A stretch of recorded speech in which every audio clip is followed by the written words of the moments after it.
जय मुझे कि आप सभी को प्रभु बहुत आशीष दे। अगर आप नए साल में नए तरीके से प्रवेश करना चाहते हो ना, तो आज प्रभु के आगे अपने आप को इस तरीके से समर्पित करो कि प्रभु, मेरे अंदर झूठ है, चुगली है, निंदा है, बुराई है, कमियां हैं, मेरे अंदर ये पाप है, वो पाप है, ये बुराइयां मेरे अंदर है। प्रभु, अपनी सभी गलती, पाप, गुनाह, अपराधों को, धर्म को जो आपने जानबूझ करके, जाने अनजाने में किए, जो आपने गुप्त में किए, जो सिर्फ आपको पता है, आपके घर में, फैमिली में, लोगों में, कलीसिया में, परिवार में किसी को नहीं पता, आज आप उन सभी गलती, पाप, गुनाह, अपराधों को प्रभु के आगे मानो और बोलो, प्रभु मुझे इनसे छुड़ा ले। मैं अपने आप से नहीं बच पा रहा, मैं अपने आप से नहीं पवित्रताई में चल पा रहा। प्रभु तू मेरी मदद कर, मुझसे तो कुछ बन नहीं पड़ा। मैं अपने आप को सरेंडर करता हूँ, समर्पित करता हूँ। ये बहुत ज़्यादा ज़रूरी है, क्योंकि मेरे भाई और बहनों, एक अंधा दूसरे अंधे को मार्ग नहीं दिखा सकता। और जब तक एक इंसान अपने अंदर के पाप के कामों को, बुराइयों को, इन सभी शैतान की चालों को अपने जीवन से दूर नहीं करेगा, या जब इनके लिए प्रार्थना नहीं करेगा, जब तक तो वो आगे नहीं बढ़ सकता है।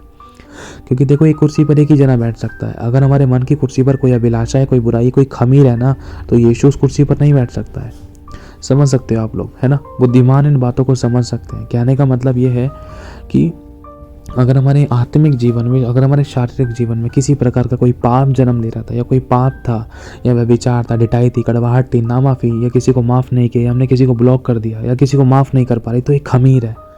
इस खमीर के साथ क्या आप चाहते हो कि 2023 में प्रवेश करो? क्या चाहते हो आप इसी दुख के साथ, इसी परेशानी के साथ, इस समस्या के साथ, इन कलेशों के साथ, इन परेशानियों के साथ, इसी रुके हुए आशीषों के साथ क्या आप 2023 में प्रवेश करो? नहीं ना।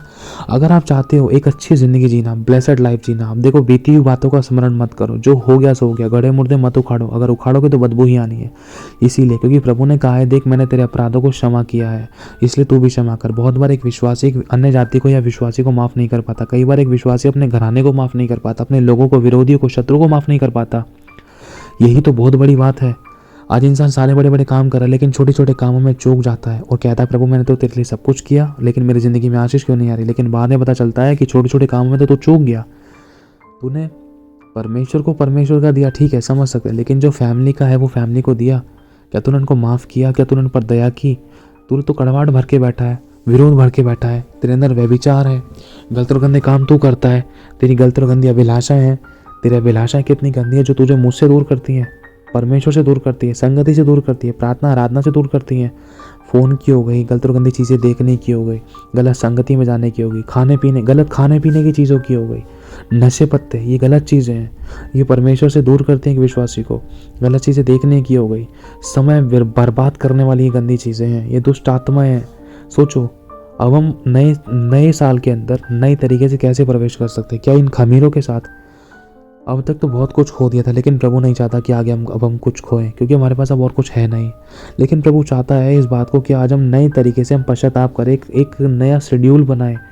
कमिटमेंट ना करें प्रभु से कि मैं तेरे लिए ये कर दूंगा। नहीं, ऐसा ना करें, कभी ऐसा ना करें कि प्रभु मैं तेरे लिए ये कर दूंगा, वो कर दूंगा। हम प्रभु के लिए कुछ नहीं कर सकते, हमारे बस की बात नहीं है।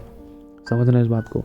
हम इच्छा रख सकते हैं, प्रभु मैं पवित्रता में चलना चाहता हूँ, मैं बुराई से दूर रहना चाहता हूँ, गलत संगति से दूर रहना चाहता हूँ, मेरी मदद कर, मेरी मदद कर। मैं नहीं कर पा रहा।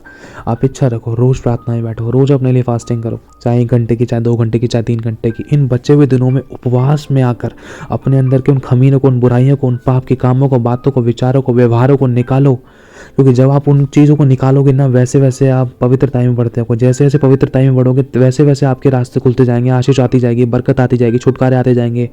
परमेश्वर दर्शन देगा, स्वप्न देगा, बोलेगा और बातचीत करेगा। वचनों में, प्रकाशनों में, सामर्थ्य में, अभिषेक में, प्रभु के डर में, प्रेम में, भरपूरी में बढ़ते जाओगे। क्योंकि परमेश्वर इस चीज़ को देखेगा, देख मेरा बेटा अपने अंदर की इस बुराई को, पाप को दूर करने के लिए, गलत अभिलाषाओं को, गलत व्यवहारों को दूर करने के लिए इतना प्रेम कर रहा है, माफ़ कर रहा है, क्षमा कर रहा है, वरन उपवास में आकर उन बातों के लिए प्रार्थना कर रहा है जो उसकी ज़िंदगी में खमीर के समान काम करती है। देख मेरी बेटी अपने लिए चाहे 1 घंटे का उपवास है, प्रभु देखेगा। देख मेरी बेटी अपने लिए उपवास में आकर प्रार्थना कर रही है, मेरा बेटा उपवास में आकर प्रार्थना कर रहा है, अपनी उन परेशानियों के लिए, अपनी उन बुराइयों के लिए, अपने उन पापों के लिए, अपने उन खमीरों के लिए, अपने उन अंदर की उन कड़वाहटों के लिए, अपने अंदर की उन गंदी बातों के लिए जो उसकी ज़िंदगी में नहीं होनी चाहिए थी, उनको दूर करने के लिए प्रार्थना में बैठा है, वो भी उपवास में। तो प्रभु ज़रूर सुनेगा, प्रभु देखेगा। प्रभु टेस्ट कर रहा है इस समय बहुत से लोगों को। जो बड़ी बड़ी आशीषें चाहते हैं, जो भरपूरी का जीवन जीना चाहते हैं, जो चाहते हैं मेरी प्रार्थनाओं के उत्तर मिले, तो उनको अपनी ज़िंदगी में से पाप और बुराई और काम और बुरे काम, बुरे विचार, बुरे व्यवहारों को दूर करने के लिए, बुरी अभिलाषा को दूर करने के लिए, बुरी संगति को दूर करने के लिए उपवास की प्रार्थना में आना पड़ेगा। चाहे आप 1 घंटे का उपवास करो रोज़ाना। जब 1 घंटे का भी उपवास करते तो उस समय प्रभु के साथ बैठो, उस समय अपने लिए प्रार्थना करो, किसी और के लिए करने की ज़रूरत ही नहीं है। पहले हमें अपने लिए प्रार्थना करने की ज़रूरत है। पर्सनल अपने लिए 1 घंटा देने की कोशिश करो, आधा घंटा देने की कोशिश करो। आधा घंटा आप उपवास में रखो अपने लिए, सिर्फ अपने लिए। बाकी चाहे आप पूरे दिन दूसरों के लिए प्रार्थना करते हो, लेकिन अपने लिए भी तो करना ज़रूरी है ना, क्योंकि एक अंधा दूसरे अंधे को मार्ग नहीं दिखा सकता। अगर आपका घराना अभी तक उद्धार नहीं पाया, अगर आपके घराने में से किसी ने अभी तक विश्वास नहीं करा है या बपतिस्मा नहीं लिया, तो इन बातों के लिए प्रार्थना करो। प्रभु इस 2023 में मुझे इतना आशीष का कारण बना, मेरे घराने के लिए उद्धार का कारण बना, बरकत का कारण बना, चंगाई का, सामर्थ का, अभिषेक का, छुटकारे का, प्रेम प्यार का कारण बना। प्रभु मुझे मेरे घर में, आप मांगो प्रभु से, प्रभु बनाएगा। प्रभु से बोलो, प्रभु मेरे अंदर अगर तुझे कोई भी कमी दिखाई देती है, मैं उन कमियों को दूर करने के लिए आज मैं उपवास रखता हूँ, उपवास रखती हूँ। प्रभु आपकी ज़िंदगी में ज़रूर काम करेगा। आप कोशिश तो करो, ताली 2 हाथ से बजती है, बातों से काम नहीं हो जाता। लिखा है परमेश्वर का राज्य सामर्थ्य में है, बातों में नहीं है। अपने हिस्से का काम करने के लिए हमें परिश्रम करना पड़ेगा, प्रभु को करके दिखाना पड़ेगा, प्रूफ करके दिखाना पड़ेगा। हाथ पे हाथ रखने से कुछ नहीं होगा। मेरे भाई और बहनों, थाली सामने रखी है आपके, रोटी टुकड़ा तोड़कर खुद खाना पड़ेगा, खुद चबाना पड़ेगा, खुद निगलना पड़ेगा। समझने की ज़रूरत है इस बात को हमें। सब कुछ पास्टर नहीं कर सकता है, सब कुछ प्रभु ही नहीं कर सकता है। समझना इस बात को, कुछ अपने हिस्से का काम है। जब हम उस काम को करेंगे ना, तब परमेश्वर आगे बढ़ेगा।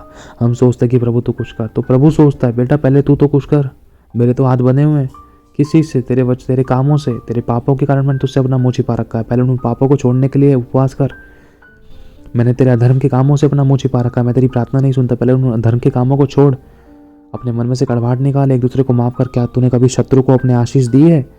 क्या तूने अपने पति को, अपनी पत्नी को, अपने बच्चे को, अपनी फैमिली को, अपने लोगों को, अपनी सास और बहू को, अपने अड़ोसी पड़ोसी को तूने आशीष दी है? कभी उनके लिए दिल से दुआ करी है?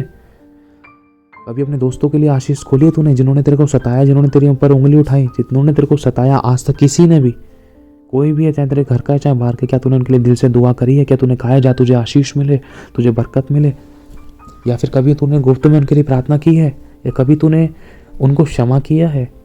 कब किया है? प्रभु चाहता है करेक्ट कर। प्रभु कहता है अच्छा तुझे लग रहा है कि तूने किया है। प्रभु कहता है 7 बार के 70 गुना। मतलब पतरस प्रभु से पूछता है प्रभु मैं कितनी बार माफ़ करूँ अपने भाई को? प्रभु कह रहा है हर बार माफ़ कर, क्योंकि तू भी तो माफ़ी चाहता है ना। अगर तू चाहता है मैं तुझे माफ़ करूँ, तो तू भी उसको माफ़ कर। चाहे वो सामने वाला तुझे जानता है नहीं जानता, चाहे सामने वाला वचन को जानता है नहीं जानता, चाहे वो सामने वाला विश्वास करता है या नहीं करता, लेकिन तू तो करता है ना। तुझे अपने हिस्से का काम करना है। तेरी आशीष तभी खुलेगी जब तू मेरे वचन के अनुसार चलेगा और अपने हिस्से का काम करेगा।